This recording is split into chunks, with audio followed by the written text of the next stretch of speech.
زمین پر چلنے والے ہوں یا پرندے جو آسمان میں اڑتے تھے، ہر مخلوق اپنی قسم کے ساتھ بلائی گئی۔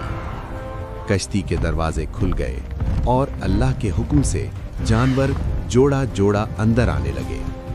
یہ صرف کشتی بھرنے کا عمل نہیں تھا، یہ زندگی کو بچانے کا نظام تھا۔ ہر قدم پر اللہ کا فیصلہ تھا اور ہر جوڑے کے ساتھ رحمت سفر پر چڑھ رہی تھی۔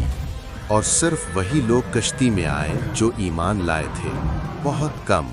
حضرت نوح علیہ السلام کا بیٹا ایمان نہیں لایا۔ باپ نے پیار سے بلایا مگر اس نے انکار کیا۔ یہ ان کا آخری دن تھا۔ جن برے کاموں پر سالوں تک ہنسے گئے، آج وہی کام ان کے لیے فیصلہ بن چکے تھے۔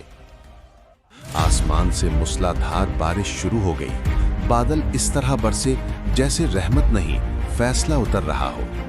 اوپر سے پانی، نیچے سے پانی، ہر سمت صرف پانی ہی پانی تھا۔ یہ عام بارش نہیں تھی۔ حضرت نوح علیہ السلام کا بیٹا ایمان نہیں لایا۔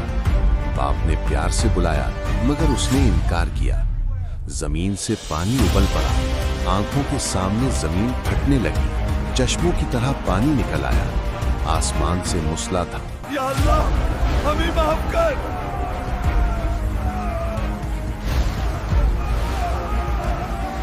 یا اللہ ہمیں معاف کر۔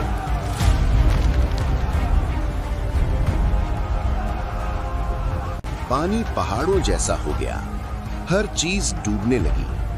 حضرت نوح کا بیٹا پہاڑ پر چڑھا مگر کوئی چیز اللہ کے حکم سے نہیں بچا سکی۔ مشہور روایات کے مطابق طوفان 40 دن اور 40 رات تک چلتا رہا، اور پھر اللہ نے فرمایا، اے زمین اپنا پانی پی جا، اور زمین نے اللہ کے حکم پر اپنی سطح کو سمیٹنا شروع کر دیا۔ ابلتا ہوا پانی دھیرے دھیرے زمین کے اندر اترتا چلا گیا۔ وہ طوفان جو سب کچھ بہا لے جا رہا تھا اب رکنے لگا۔ پھر اللہ نے آسمان کو بھی حکم دیا، اے آسمان اب تھم جا، اور موسلا دھار بارش بند ہو گئی۔ یہ تھا وہ لمحہ جب قدرت نے دکھا دیا کہ ہر چیز صرف اللہ کے حکم سے چلتی ہے۔ آخرکار کشتی جبل جودی پر ٹھہر گئی۔ یہ وہ پہاڑ ہے جسے آج کے دور میں ترکی کے علاقے سے جوڑا جاتا ہے۔ یہ صرف ایک پہاڑ پر کشتی کا رکنا نہیں تھا، یہ اس بات کی نشانی تھی کہ اللہ جسے بچانا چاہے اسے کوئی طوفان مٹا نہیں سکتا۔ حضرت نوح علیہ السلام نے اللہ کا شکر ادا کیا۔ انہوں نے سجدہ شکر ادا کرتے ہوئے اپنے رب کا نام لیا جس نے انہیں طوفان کے اندھیروں سے نکال کر زمین پر پھر سے امن عطا کیا۔ یہ لمحہ صرف نجات کا نہیں تھا، یہ اللہ کے وعدے کی تکمیل تھی۔ طوفان کے بعد جب خاموشی چھا گئی تو زندگی نے دوبارہ سانس لی۔ انسانیت نے ایک نئی ابتدا کی، نئے صبر، نئے یقین اور نئے امتحان کے ساتھ۔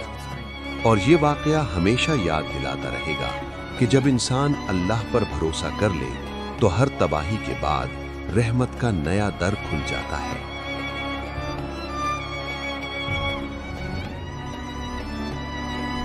حضرت نوح علیہ السلام کو سیکنڈ فادر آف ہیومینٹی کہا جاتا ہے، کیونکہ طوفان کے بعد زندگی نے پھر سے انہی کے ذریعے آگے بڑھنا شروع کی۔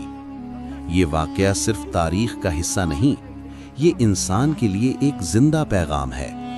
جب ہدایت ملے تو دیر مت کرو، سچ سامنے ہو اور دل گواہی دے رہا ہو تو پھر بہانے نہ تلاشو، کیونکہ اللہ کا عذاب اچانک آتا ہے، نہ وہ وقت دیکھ کر آتا ہے اور نہ ہی انسان کی تیاری کا انتظار کرتا ہے۔ حضرت نوح علیہ السلام کو سیکنڈ فادر آف ہیومینٹی کہا جاتا ہے، کیونکہ طوفان کے بعد زندگی نے پھر سے انہی کے ذریعے 950 سال کا صبر صرف اللہ کے لیے، تعداد نہیں ایمان جیت گیا۔ آج بھی جب لوگ ہدایت کا مذاق اڑاتے ہیں، اللہ پھر بھی موقع دیتا ہے۔ اگر آپ کو یہ ویڈیو اچھی لگی تو لائک اور شیئر کریں تاکہ یہ سبق اوروں تک بھی پہنچے۔ اگر آپ چاہتے ہیں میں ایسے اور قرآنی واقعات سنیمیٹک سٹائل میں لاؤں تو چینل کو سبسکرائب کریں۔ دعا: یا اللہ ہمیں انصاف کی قوت عطا فرما،